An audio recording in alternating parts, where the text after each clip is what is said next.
Yeah, I mean, I guess this is sort of where this looked like it was headed. I mean, at least over the last 24 hours or so. I mean, you basically had them, the Mexican president and the Mexican government seemed very upset with the pace they were proceeding on the wall, the continued rhetoric about Mexico's going to pay for it, and then Mexico's going to pay for it. And then you had this morning President Trump essentially taunting them, saying, if you're not going to pay for the wall, don't come. It's been less than 1 week, let's say that, and we are already essentially in a very, very sort of not major, but certainly a very tense diplomatic showdown with what many people had considered to be one of our strongest allies to the directly to the south. I mean, we do a lot of business with Mexico. That all doesn't go away, and obviously this is a fight that Donald Trump is willing to have, and he doesn't think that the fallout is going to hurt him in any way. Well, I mean, as far as the strategy goes, I think the strategy exists probably mainly, inside the cranium of Donald Trump, and I'm not sure that there was a lot of planning that went into this. I think ultimately this will come down to an appropriations issue. I mean, I think Donald Trump seems to be showing every indication that he's at least going to get this wall started. I don't think he's waiting for a check to come in from the Mexican government by any stretch. The fact is, this is an appropriations thing. It's going to probably be, it's going to have to be written, it's going to have to be signed off on by Congress, and it's part of a much larger and potentially very, very controversial within the Republican Party spending situation when you have, potentially a very large tax cut. You have, a potentially very, very big infrastructure bill that President Trump says he's wanted. He's also said he's not going to mess with entitlements. So I think this will probably take place in a much larger debate. But at the same time, I mean, I don't think that it's not easy to find any sort of serious Republican around Washington who's willing to say that they really think that the Mexican government will actually be convinced or be somehow compelled to write a check and pay for this. I mean, I just don't think a lot of people think it's going to happen. So, Mark, then the question I guess that many people will have is, let's say Congress does decide, in fact, to foot the bill, which means that the taxpayers are ultimately footing that bill. Will the people who supported Donald Trump because he made these claims be happy with the wall because they say that they have concerns about illegal immigration and about drugs and other things that Mr. Trump has pointed out in the campaign trail? Or will they feel as if they got a raw deal because they have to pay for it? Because I think part of the allure for his supporters has been that Mexico would pay for it. There were two chants that you would always hear back to back: build a wall, and then Trump would lead them in the next sort of refrain in that chant, which is, who's going to pay for it? And they would all say, Mexico. I mean, it was sort of a taste great, less filling kind of thing in a Trump rally. And so you had this responsive chant. I think the second part of it was always very much in question. Now, a lot of it depends on what gets done over the next few years. I mean, I think you can see a scenario where Donald Trump tries to at least sell a message where, oh, well, the Mexicans are paying for it by us renegotiating this deal or not paying this part of our obligation. I mean, there's probably all kinds of rhetorical ways he could get around this. But at the same time, we'll see what the state of the wall is in a year and a half when everyone in Congress is running for re-election. And I mean, you can see a lot of Democrats just saying repeatedly, I mean, this is something that we are all paying for. It is this, partially built wall. Who knows where the money's going to continue to come from? I mean, you have a lot of, as this goes forward, a lot of details that could be very problematic, certainly from an optical standpoint and, from a procedural standpoint. Yeah, thinking about what you just said about the chant, one of the other chants was lock her up. That isn't even being discussed anymore, and it doesn't seem like any of his supporters are bringing it up or wondering, why we're not discussing that. I think spending will obviously be an issue. I think things like torture. I mean, I think there are big questions about whether President Trump is going to be willing to campaign for these people who he's essentially run against. I mean, with some exceptions, he is meeting with the Republican establishment today. One of his top aides, Steve Bannon, has made it a priority to absolutely blow up the Republican establishment. I mean, there's a lot of inherent tension there, and while they might be on the same page in a lot of issues, I mean, Donald Trump has announced a number of things in the last few days. He signed a lot of executive orders, but the details here are what is carried out on Capitol Hill. The policy is set generally, largely on Capitol Hill, and also the electoral ramifications will be felt most urgently in the next election, which is only 2 years out. So we'll see. Two areas of dissension, Mark, seem to be the president's claims about voter fraud and also about enhanced interrogation. Isn't he putting these lawmakers in a difficult position on these issues? Well, I mean, he's certainly putting them in a position where they're going to be asked to sort of state for the record their position on this. I mean, you don't see a lot of people sort of laying out any evidence about this voter fraud claim, and that includes the White House. I mean, that's just something that a lot of people just roll their eyes at, including, privately a lot of Republicans. I think as far as torture goes, I mean, that's a little bit of a different topic. It's obviously been one that's been litigated for years post 9/11. And I think it's a less controversial issue to some degree than maybe spending is.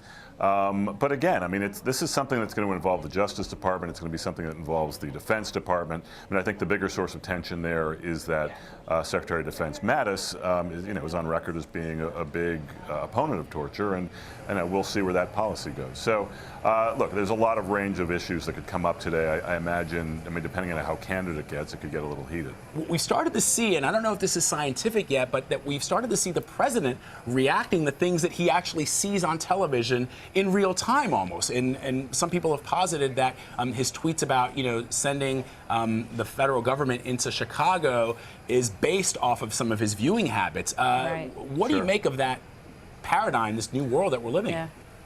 Well, I mean, it is certainly a different paradigm. I mean, you're coming off basically 16 years of two presidents, President Bush and President Obama, who fairly unapologetically talked about their disdain for television news, for cable news, and not being caught up in that kind of minute-to-minute narrative. Now, Donald Trump is obviously a very, very different animal from anyone who came before him, but this is also the times are different. I mean, he would probably say that he won a campaign this way. I mean, I think there was an interesting piece in, I guess, the Hollywood Reporter today by Michael Wolff about Kellyanne Conway, where Wolff said that Donald Trump ran essentially an entirely communications-based campaign.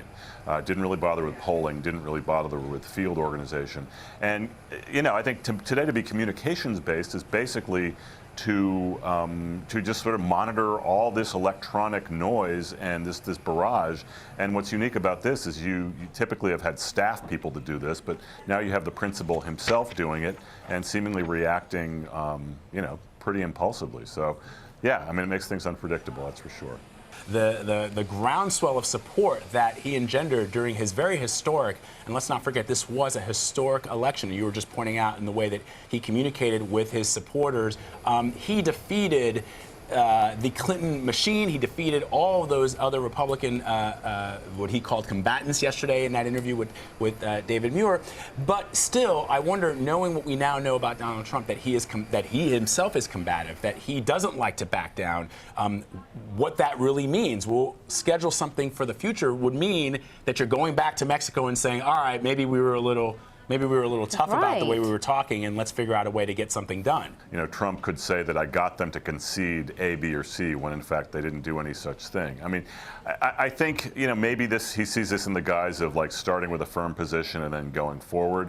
But again, the world doesn't work like the world of politics, and the world of geopolitics certainly doesn't work like the world of business that Donald Trump is used to owning. Works. That's exactly what it seems like. The hard sell and then pull back. He would say that he's negotiating. He would say that, look, there's not a better negotiator in the world than Donald Trump. The Art of the Deal sold however million copies. And by the way, I also just won the election. I mean, in some ways, his answer for everything is the I won answer. Mm-hmm. And I mean, in a way, despite what might look kind of erratic from the outside, his message in a weird way is, trust me, I've done this before. Again, though, like we said before, it's a completely different animal. I think what you can't ignore here, though, is how Donald Trump thinks he might be able to sell whatever the eventual result of this is. I mean, even if nothing changes and the Mexicans are still like absolutely maintaining that they will never pay for this wall, and somehow the meeting gets rescheduled in 6 weeks, again, you can see Trump selling this as after negotiating a number of small details, we decided that we would hold the meeting. I mean, he would probably see that as a victory. But sort of an alternative fact, Mark?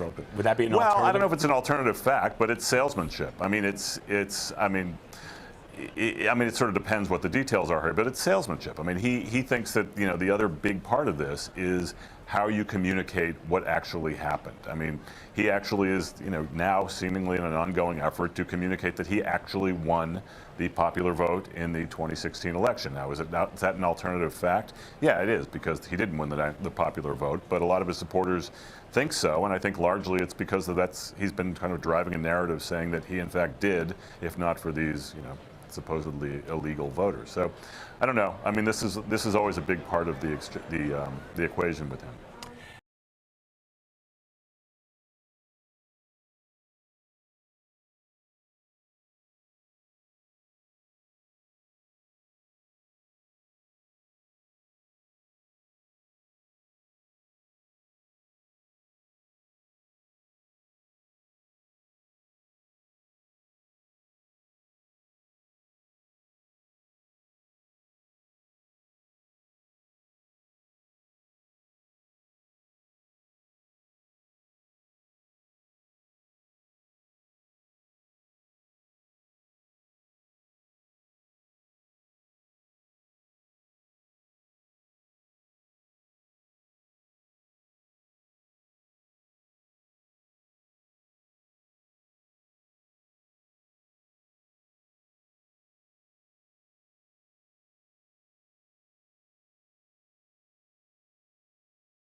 Some very experienced doctors of the American Psychiatric Association have publicly written to warn us that, and I quote, his widely reported symptoms of mental instability, including grandiosity, impulsivity, hypersensitivity to slights or criticisms, and an apparent inability to distinguish between fantasy and reality, lead us to question his fitness for the immense responsibilities of the office, unquote.